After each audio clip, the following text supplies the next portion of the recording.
हे पहा मैत्रिणी, मस्त लगे असे आपण आलू भजी केलेले आहे। यावर्षी ना उशिरा पावसाळा सुरू झाल्यामुळं आपण सर्व काही लेटच बनवलेलं आहे आणि माझ्या इथे सर्वांनाच आवडते अशी गरमागरम कढी, भजे, खिचडी। हे पहा बघू शकता तुम्ही किती सुंदर दिसत आहेत ना। पालक टाकून खिचडी बनवलेली आहे। तशी तर पालक खात नाही आहेत, म्हणलं चला आपण खिचडीमध्ये पालक टाकून खिचडी बनवावी म्हणून असं बनवलेलं आहे बघा। चला मग मी आलू भज्याची तुम्हाला रेसिपी काय लागते काय नाही ते दाखवते। चला मग आपण रेसिपी बनवायला घेऊया मैत्रिणी। नमस्कार, मराठवाडा फूड चॅनलमध्ये सर्वांचं स्वागत करते। तर आज आपण बटाटा भजी बनवणार आहोत। त्यासाठी तर 2 बटाटे घेतलेले आहेत, त्याला छान स्वच्छ धुवून घेतलेले आहे।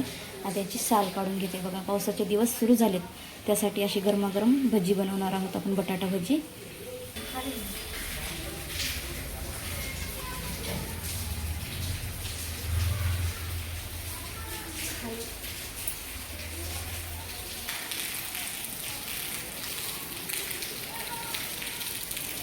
किती पाऊस पडत राहिला।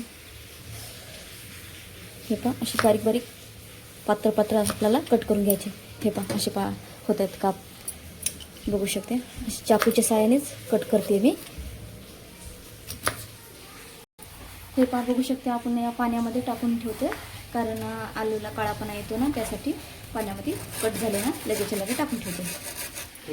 तर बघू शकते इथे मी 7-8 लसणाच्या पाकळ्या घेतलेल्या आहेत, थोडंसं 2-4 मिरच्या घेतलेल्या आहेत आणि जिरे घेतलेले आहे। बघू शकता आपल्याला छान असं खलबत्त्यामध्येच वाटण करून घ्यायचं आणि आपण असं वेगळे करणार आहोत, थोडं तेज बनवणार आहोत आपण आलू भजे। बघू शकता तुम्ही बघा, हिरव्या मिरच्या, लसूण, जिरे आपण सर्व काही यामध्ये वाटलेलं आहे बघा। मस्त असं खलबत्त्यामध्ये ठेचून घेतलेलं आहे आणि बारीक पण केलेलं आहे। बघू शकता अगदीच जास्त चव वाढवते आपल्या भजीची, म्हणून आपण मी असं वाटलेलं आहे।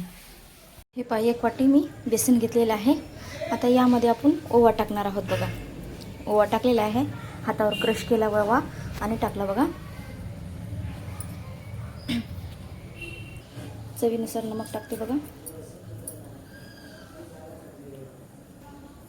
हे लसूण मिरचीचा आणि ठेचा आहे बघा, बघू शकते। थोडीशी आपल्याला तेज बनवायची ना चटपटे, त्यासाठी टाकलेला आहे। हे पहा हळद टाकते यामध्ये आणि बारीक कट केलेली कोथिंबीर आहे ते टाकून घेणार आहोत आपण।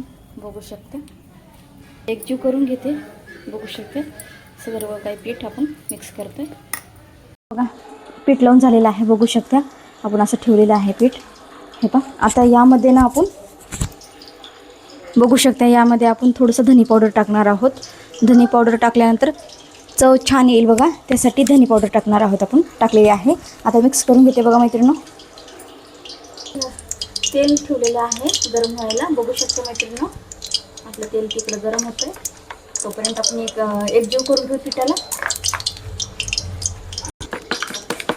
छान असं एकजीव करून घेऊया आणि मिक्स करायचं आपल्याला। हे पहा धनी पावडर टाकल्यानंतर चव छान येईल ना, त्यासाठी टाकलेलं आहे मैत्रिणी। बघू शकता तुम्ही आपलं पीठ झालेलं आहे रेडी। हे पहा बटाटा टाकलेला आहे, बटाटा टाकलेला आहे। आता तेलामध्ये सोडून टाकणार आहोत आपण।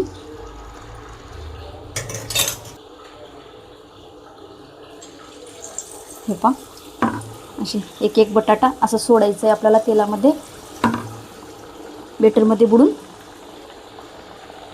हे पहा मैत्रिणी सर्व काही आपल्याला असेच करून घ्यायचे आहेत। हे पहा सर्व काही असंच टाकून घेते मी, बघू शकते। हे पहा मस्त असे आपले भजी ना छान फुगता येतं। आपण खायचं सोडा वगैरे काही टाकलं नाही मैत्रिणी, तसेच आपले नुसते छान फुगत आहेत। खायचा सोडा नाही टाकायचा कारण त्याच्यामध्ये जास्त ऑइली होऊन जाईल ना, त्यासाठी आपण खायचा सोडा नाही टाकायचा। इथे तळून ठेवलेत बघू शकता।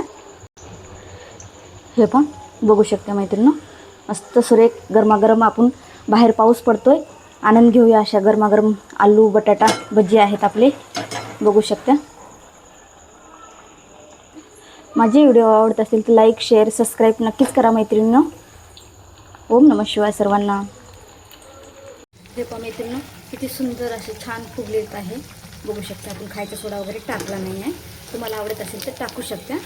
सहज असेल तर तेवढी काही गरज पडत नाही आहे। हे पहा मस्त छान फुगलेले आहेत बघा। हे पहा झाले ना मस्त, लहान मोठ्याला सर्वांनाच आवडत असतात बघा बटाटा भजी। तर पाऊस पडतोय तर मी आज हे बेक केलेला आहे। बाहेरचं नको म्हणजे ना, पाऊस पडतोय ना, त्यासाठी खायला नको, बाहेरचं चांगलं नाही, बिमार पडतील लेकरं, म्हणून मी घरीच बनवले बघा. माझी रेसिपी कशी वाटते काय नाही नक्कीच मला कमेंटमध्ये सांगा. लाईक शेअर सबस्क्राईब नक्कीच करा मैत्रिणींनो. हे पहा मस्त आपली भाजी रेडी आहेत बघा. बघू शकता मैत्रिणींनो, छान असे टम्म फुगलेले आहेत. हे पहा